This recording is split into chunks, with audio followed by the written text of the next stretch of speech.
कटक जिला निश्चिंत coil block अंचल समाज कार्यालय निर्देश क्रमे सांबादिक सुरेन्द्र नाथ राउतों आवाहक तत्व समाज पाठक मंच गठन होईछि। निश्चिंत कोइल पंचायत कल्याण मंडप आयोजित एक साधारण बैठक में सारस्वत साधक महेन्द्र कुमार घड़ाई सभापतित्व कवि प्रसन्न कुमार पति, उत्कल ज्योति रघुनाथ महांती, कवि फकीर चरण नायक, सचिदानंद मिश्र, राज्यपाल पुरस्कार प्राप्त प्रधान शिक्षक शारदा प्रसाद मिश्र, साहित्यक गीतांजलि भूया, परिवेशित प्रमोद कुमार दास, अभय जेना, तन्मय किशोर दास, केदार साहू, प्रसन्न कुमार दास, प्रफुल्ल कुमार षडंगी, जयराम साहू, निरंजन साहू, प्रभात किशोर भयंक समेत बहु वरिष्ठ समाज पाठक जोगदे उत्कलमणि गोपबंधुक मानस पुत्र समाज खबर कागज 105 वर्ष पदार्पण कर लोकसेवक मंडल और समस्त कर्मचारी मानकु साधुवाद जणाइछन्ति। समाज खबर कागज स्वाधीनता संग्राम रे प्रमुख भूमिका ग्रहण करथिबा बेले सामाजिक अभिवृद्धि और शासन क्षेत्र में जाग्रत प्रहरी परि कार्य करि आसुछि। समाज रे सबबेले सत्य तथ्य भित्तिक और निरपेक्ष संवाद परिवेषण को पाठक मानकर बेस आदृत हेउथिबा बेले आगामी पीढ़ी एहाको ग्रहण करी सेथिपाई उद्यम जारी रखिबाको पाठक माने आलोचना करथिले। अवसर प्राप्त प्रधानाचार्य सरस्वती शिशु विद्या मंदिर सालेपुर आउ मोर कविता रचना होची निशा जने कवयित्री भाव में मु प्रसिद्धि लाभ करछि। आज ये जो समाज पाठक मंच सुरबाबू आह्वान क्रमे मु एठिकी आसिली निजको गर्व अनुभव करुछि। वास्तविक समाज आम समाजर मुख दर्पण समाजर बहुल प्रचार प्रसार पाठक संख्या वृद्धि निमंते सुरबाबू आज ये जो पदक्षेप नहीं आम मान को एकत्रित करी समाजर प्रसार वृद्धि दिगरे जो सचेतनता वार्ता आम भितर जाग्रत करेछंती सेटा स्वागत योग्य। बहु विषय आलोचना हैला समस्ते सहयोगर हाथ बढ़ाई सुरबाबू को नैतिक दृष्टि कथा देले मध्य वास्तव में समाज एक सत्य धर्म निष्ठा न्यायर वार्ता बहन करुथिबा संवादपत्र जेते संवादपत्र प्रकाश पाउना कहीं कि समाजर आदर थिला अछि आउ रहिबो।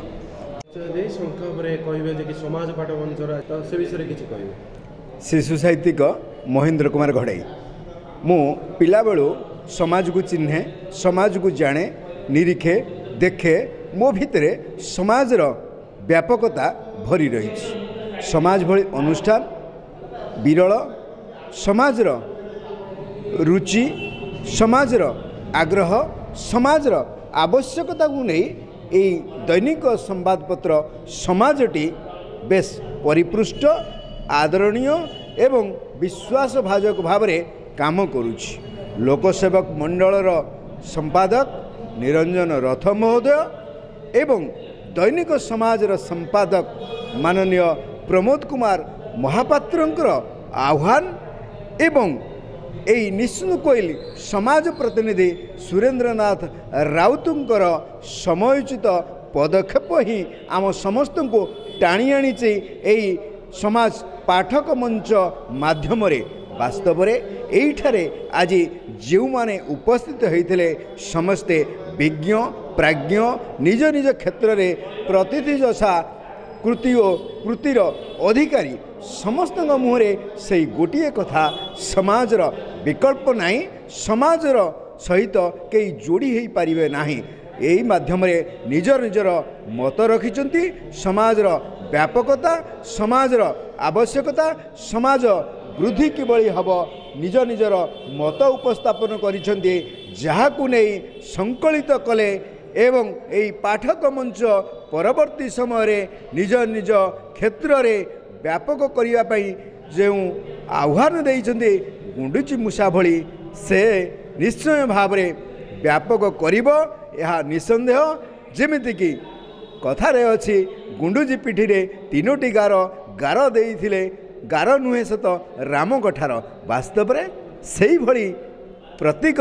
धर्मी संवादपत्र होची समाज से समाज घरे घरे पहुँचू से समाजर श्री बुद्धि हो समाज सत्यवादी सत्य चेतना साहित्य धर्म राजनीति पृष्ठपोषकता को नहीं तार कलेबर व्यापक करू एवं समाज को दिशादर्शन करू समाजर आवश्यकता पूर्ण करू यह ही मोर आज दिन रे समाज पई कामना समाज पई वार्ता समाजर उन्नति यह ही मोर कामना कही श्री फकीरचरण नायक जड़े अवसरप्राप्त अध्यापक एवं समाज पत्रिकार दैनिक समाजर जड़े विदग्ध पाठक समाजर अत्यंत प्रिय मु पिला दिनरू ए समाज प्रति मोर आकर्षण रही विशेषकर प्राक स्वाधीनता काल रे समाजर परिवर्तन दिगरे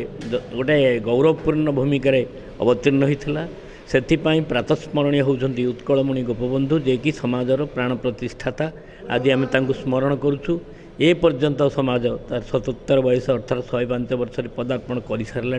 निश्चित से समाज दीर्घायु कारण समाजर निच्छक छवि प्रदान करिबारे समाजर भूमिका अत्यंत गौरवमय भूमिका एक कथा कई केबे हेले अस्वीकार करिपारिबो नाही जेते पत्रिका प्रकाश पाउथिले मध्य समाजर लेखा समाजर शैली समाजर भाषा निश्चित हृदय स्पर्शी एणु आज आम यही अंचल निश्चिंत कोइल अंचल संवादर जे सांबादिक अच्छा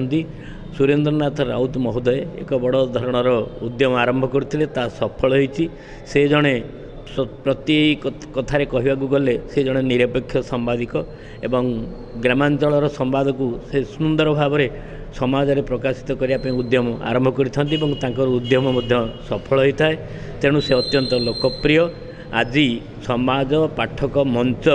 एठी प्रतिष्ठित है निश्चिंत कोइल ये आम ब्लॉक अंचल ये गोटे सुंदर कथा एवं समस्ते को ग्रहण करछंती एठी हमर 20 रु अधिक समाज पाठक जो माने समाज पढ़ती प्रतिदिन उपस्थित होते समस्त निजर मंतव्य रखिले एवं यही समाज पाठक मंच को से दीर्घस्थायी करने उद्यम करेंगे ए द्युरीक्ति ना मु धन्यवाद दूसरी सुरबाबू को एवं वर्तमान जो मैंने यही पाठक मंच स्थापन करने ब्लॉग रे उद्यम आरंभ कर नमस्य धन्यवाद। बैठक रे सर्वसम्मति क्रमे समाज पाठक तथा शिशु साहित्यक कवि महेंद्र कुमार घड़ई को सभापति भावे मनोनीत कर शेष में युव कवि क्षीरोद दास धन्यवाद अर्पण करथिले। निश्चिंत कोइलू जगन्नाथ पंडा रिपोर्ट प्रयाग खबर।